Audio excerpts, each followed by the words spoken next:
کہ یہ جو آج کل مردانہ قوت کے نام پہ ٹوپی ڈرامے ہو رہے ہیں نا، جوان آدمی میں کوئی کمزوری نہیں ہوتی، جب ہوتی ہے تو پھر ہر چیز ہی کمزور ہوتی ہے، ایک ساتھ ہی پوری باڈی کمزور ہوتی ہے انسان کی. اس لیے یہ ٹوٹکے موٹکے اور یہ اوٹ پٹانگ چیزیں کھانے کی ضرورت بولو نہیں ہے کہ جی یہ کھا کے پتہ نہیں تو 8 شادیوں کی طاقت پیدا ہو جائے گی، 16 شادیوں کی طاقت. بکواس ہے، سب فضول باتیں. جب تک چل پھر رہے ہو، بول رہے ہو، آنکھیں صحیح ہیں، کان صحیح ہیں، سونگنے کی طاقت صحیح ہے، ہضم کرنے کی طاقت ہے، تو ساری طاقتیں ٹھیک ہیں. جب کمزور ہو گئے تو ایک ساتھ ہی ہو گئے سارے، سب کچھ، ساری کمزوریاں ایک ساتھ ہی پیدا ہوتی ہیں. تو جب تک باقی باڈی ٹھیک ہے تو باقی بھی ٹھیک ہے. الگ سے پتہ نہیں کیا کہ لے کے نسخے کھا رہے ہوتے ہیں، دوائیں کھا کے اپنے آپ کا بیڑا غرق کر رہے ہوتے ہیں. اس میں وہم زیادہ ہے لوگوں کو.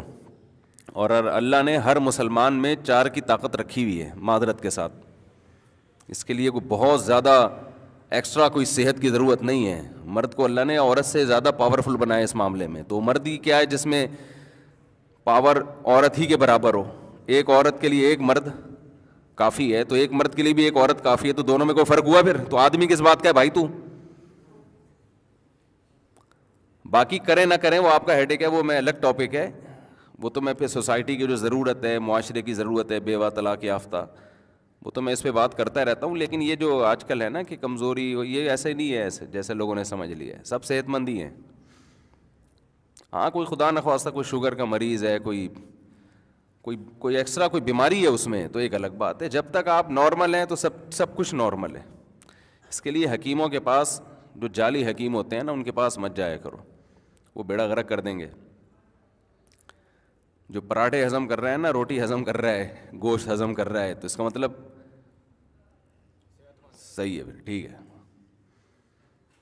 باقی نفسیاتی مسائل ہوتے ہیں لوگوں کے ساتھ، اس کو وہ، اب ایک آدمی کو غلط کاریوں کی عادت پڑ جائے.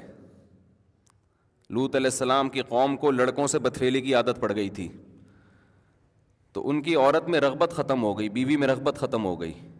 تو یہ جسمانی بیماری نہیں تھی، یہ روحانی بیماری تھی. اس کا علاج کوئی دوائیں نہیں ہے، اس کا علاج ہے کہ جو گندگی تم نے عادت ڈالی ہے اس عادت کو چھوڑو، تو پھر اللہ حلال میں رغبت پیدا کرے گا.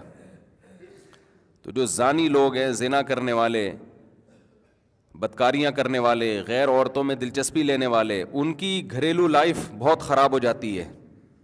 تو وہ جسمانی بیماری نہیں ہے، وہ مینٹلی ایک ڈسٹرب ہوتے ہیں. وہ ان کو روزانہ کچھ نیا چاہیے، عیاشی ان کی مزاج کا حصہ بن جاتی ہے.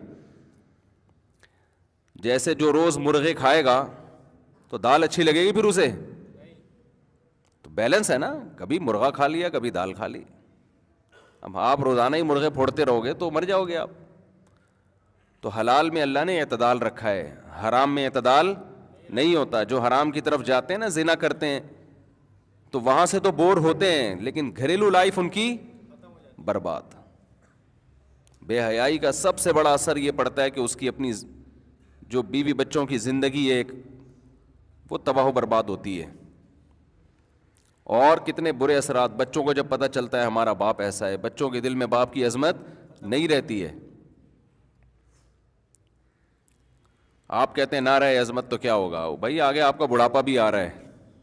ابھی اولاد کو آپ کی ضرورت ہے، کل آپ کو اولاد کی ضرورت ہے، اور بہت جلد ہے. بڑھاپا کوئی ٹائم نہیں لگتا، کراچی میں تو اور جلدی آتا ہے. جو غذائیں کھا رہے ہیں نا، یہ جو حدیث میں آتا ہے نا، جوانی کو بڑھاپے سے پہلے غنیمت سمجھو، تو یہ صحابہ کے بڑھاپے کی بات ہو رہی ہے. ہم لوگ کا جو ہے بہت جلدی آ جاتا ہے، ہمیں تو ابھی سے غنیمت سمجھنا شروع کر دینا چاہیے. دیکھو 63 سال کی عمر میں رسول اللہ صلی اللہ علیہ وسلم کے چند بال سفید تھے، چند بال. صحابہ کہتے ہیں گنے جا سکتے تھے. یہ صحتیں تھیں اس زمانے میں. آج 40 سال کے بعد آدھا سر سفید ہو جاتا ہے. ہوتا ہے کہ نہیں ہوتا؟